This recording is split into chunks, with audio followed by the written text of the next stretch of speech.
नमस्कार दोस्तों, आपका मेरे चैनल हिंदी स्टोरी जंक्शन में स्वागत है। आज की हमारी कहानी का नाम है कड़वे बोल। तो चलिए शुरू करते हैं आज की इस कहानी को। राघव, मेरा नया चश्मा बनवा दे। मुझे आजकल इसमें से कुछ भी साफ नहीं दिखता है।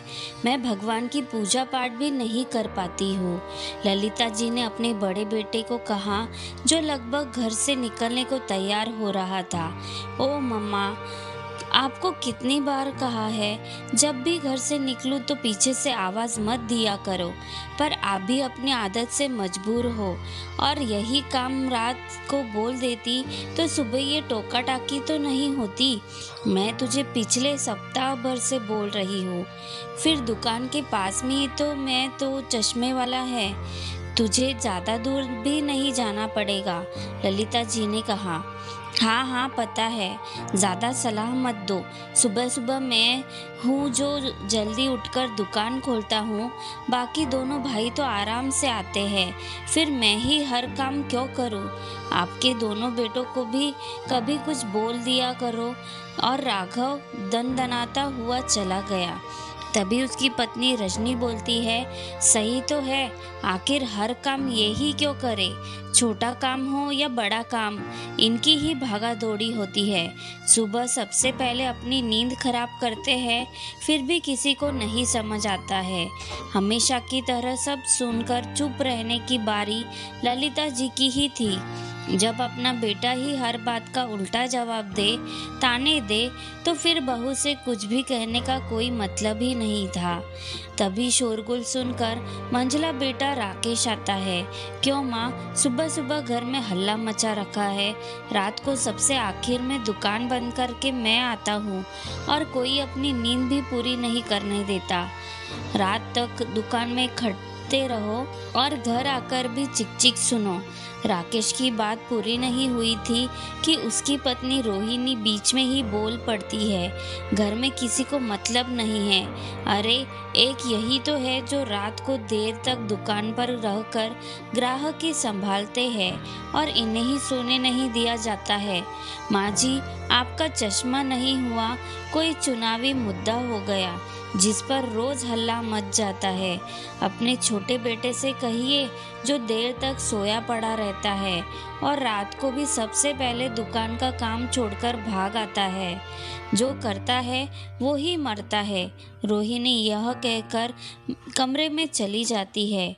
ललिता जी भौचक्की सी खड़ी रहती है। एक चश्मे के लिए बेटे बहू इतना सुना देंगे, उन्हें यकीन हो ही नहीं रहा था।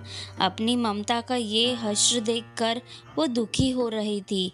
आखिर उन्होंने अपने बेटों के लालन पालन में क्या कमी रख दी थी, जो उन्हें आज ये सब सुनना पड़ रहा है।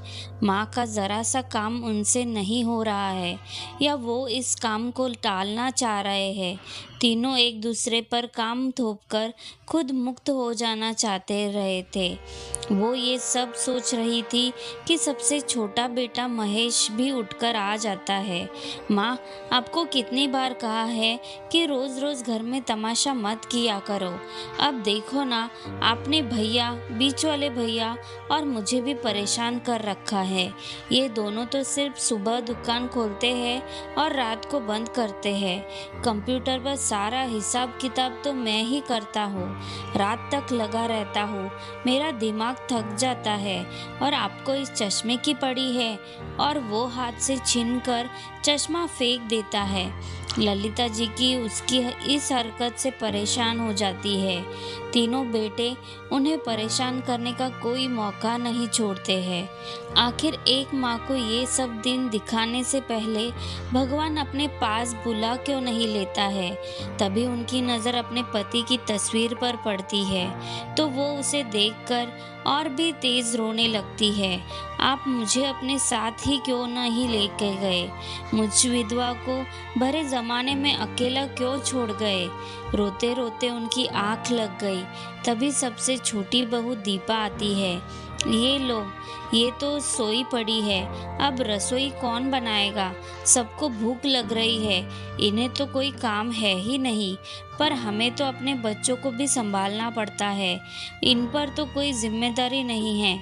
ललिता जी की नींद खुली और वो उठकर रसोई में चली गई।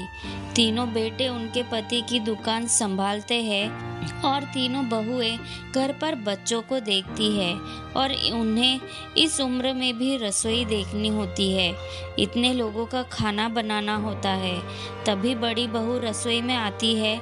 ज़रा जल्दी जल्दी हाथ चलाइए, सुबह का सारा समय तो आपने नौटंकी करने में गवा दिया। अब सबके खाने का समय हो गया है। थोड़ी देर बाद ये लोग भी दुकान से आते ही होंगे। ललिता जी ने खाना बना दिया। सब लोग आकर खाना खाकर चले गए। उन्हें भी भूख लग रही थी, पर उन्हें सबसे आखिरी में खाना मिलता था। वो भी पूरा मिल जाए तो गनीमत है। दोपहर को वो पड़ोस के घर में भजन के लिए जा रही थी, पर उनके पास कोई अच्छी साड़ी नहीं थी। उन्होंने अपनी बहू से कहा कि कोई अच्छी साड़ी हो तो निकाल दे। 10 लोगों के बीच में जाना है, घर की नाक कट जाएगी, लोग बातें बनाएंगे। अरे तो मत जाओ, कौन कहता है इधर उधर जाओ। वैसे भी अभी बहुत सारी सब्जियां साफ करनी है, वो कौन करेगा। मुझे तो बच्चों को स्कूल से लाना है और पढ़ाना भी है। साड़ी मेरे पास कोई नहीं है, अपने बेटों से मांगो, मैं थोड़ी ना कमाती हूँ। ललिता जी मन महसूस कर रह गई। उनकी जिंदगी नरक से कम नहीं थी। सुबह से लेकर रात तक बेटे बहू की सुनो, फिर दिन भर घर के काम में लगे रहो। उनकी स्थिति नौकरानी से भी बदतर बना रखी थी। वो तो सोचा करती थी 3 बेटे हैं, बुढ़ापा आसानी से कटेगा, लेकिन वो गलत थी। उन्होंने ही अपने तीनों बेटों को बड़े लाड़ प्यार से पाला था। उनकी गलती पर भी उन्हें कभी नहीं डांटा, जिससे वो बदतमीज हो गए थे। उनकी हर इच्छा पूरी की, उन्हें उनके मन की करने दी, जिस कारण वो आज अपनी विधवा माँ की जरा भी कदर नहीं करते थे। ललिता जी जब तक सुहागन थी, उनकी घर में बड़ी चलती थी। पति रूपचंद की बड़ी सी कपड़ों की दुकान थी, उसमें तरह तरह की साड़ियाँ मिलती थी। दुकान का काम काफ़ी बढ़ चुका था, इसलिए बेटे पढ़ाई पूरी करके घर की दुकान में ही एक एक करके जुड़ते रहे। उनकी 3 मंजिला दुकान का बहुत नाम था और वहाँ पर मिलने वाली साड़ियाँ भी हर जगह जाती थी। ये बात अलग है कि जिसके पति ने वो दुकान खोली थी, उन्हीं के पत्नी को आज एक साड़ी के लिए तरसना पड़ रहा था। पति रूपचंद की मौत के बाद तीनों बेटे उसी में जम गए थे और पत्नियों के बहकावे में आकर माँ के साथ दुर्व्यवहार करने लगे थे। एक दिन घर की घंटी बजी, रिश्तेदारों के यहाँ से शादी का कार्ड आया था। सुनो जी, चाचा जी के बेटे की शादी है, मैं तो ज़रूर जाऊंगी और हाँ मैं भी चलूंगी। सबने आपसी सहमति की तो सब जाने को राजी हो गए, पर हम सब चले जाएंगे तो पीछे दुकान कौन संभालेगा। दुकान पर रघु को रख देंगे, वैसे भी रघु हमारा नौकर, सब संभाल लेगा और घर पर आपकी मम्मी रह लेंगी। अब ये तो विधवा है, भला शुभ काम में जाकर क्या करेगी। सभी इंतजाम करके तीनों बेटे बहू बच्चों समेत इस पारिवारिक शादी में चले गए। ललिता जी का भी बड़ा मन था, आखिर वो भी जाती तो अपने ससुराल वालों से मिल लेती। शादी के बहाने ही एक दूसरे से मिलना हो जाता है। तीनों बेटे बहू के जाने के बाद अचानक से एक दिन ललिता जी का भाई घर पर आया तो उन्होंने अपनी आप बीती सुनाई।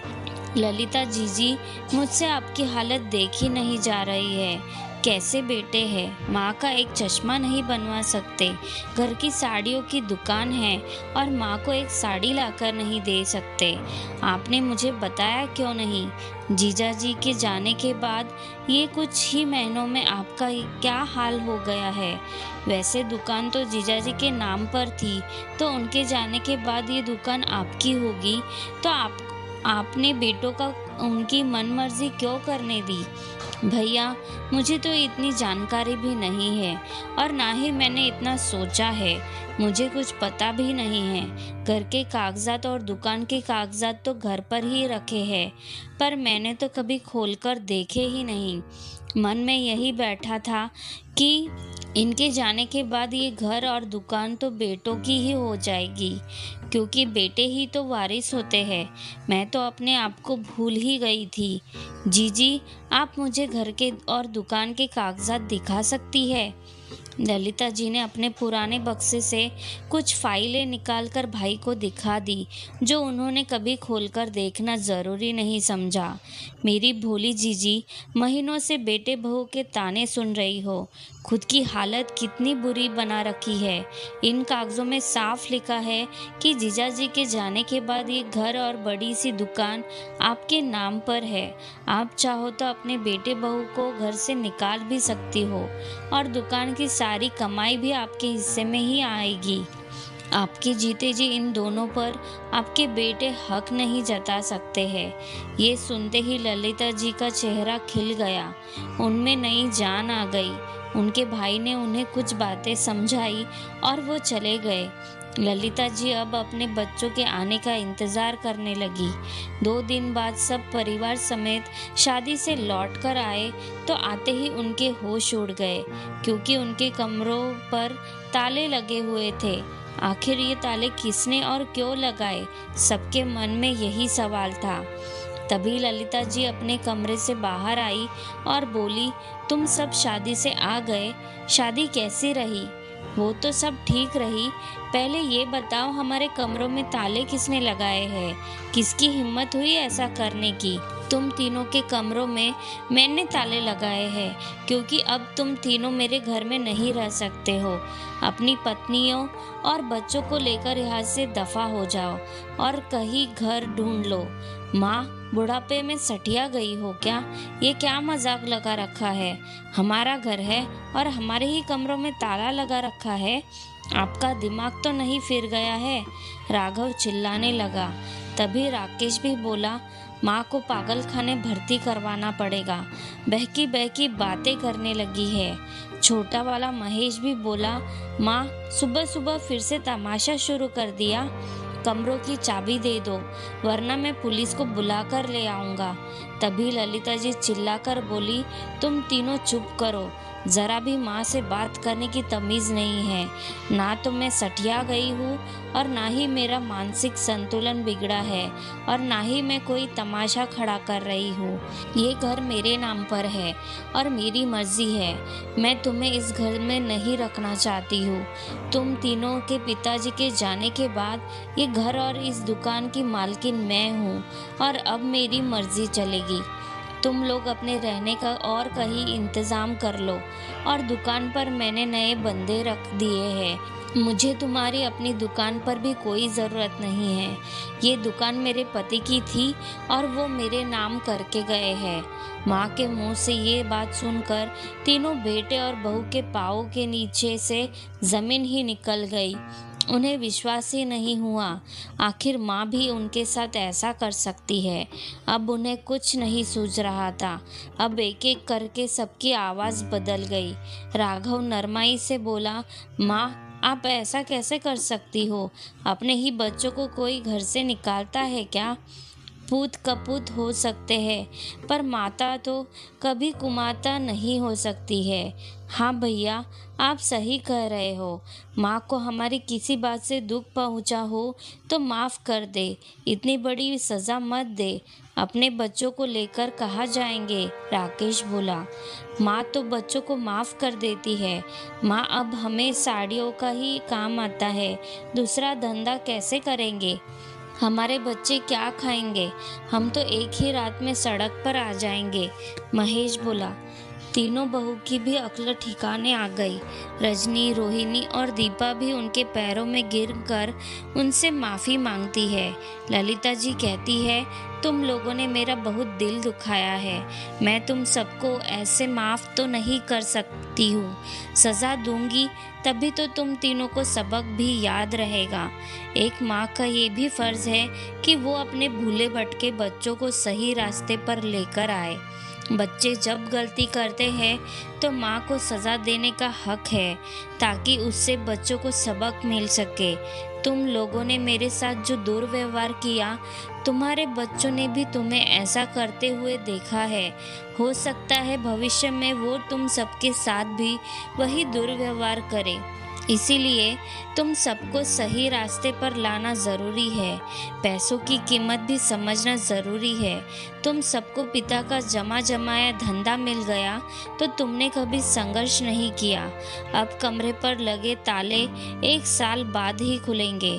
तुम सब किराए के घर में रहोगे और काम करने दुकान पर आते रहोगे, लेकिन उसमें से कुछ हिस्सा तुम्हें सैलरी के रूप में मिलेगा और उसी में तुम्हें घर चलाना होगा।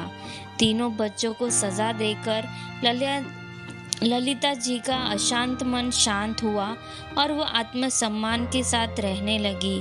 तो दोस्तों, माता पिता के साथ किए गए दुर्व्यवहार को तो भगवान भी माफ नहीं करता है। जिस माँ ने पाला जन्म दिया उनका सदैव सम्मान करना चाहिए। आज के व्यस्त दौर में उनके लिए समय नहीं निकाल सको तो कम से कम उन्हें कड़वे बोल बोलकर उनका दिल तो मत दुखाओ। तो दोस्तों, आज की कहानी आपको कैसी लगी ये मुझे कमेंट में लिखकर ज़रूर भेजिएगा। अगर पसंद आई है तो वीडियो को लाइक और चैनल को सब्सक्राइब करना मत भूलना। धन्यवाद।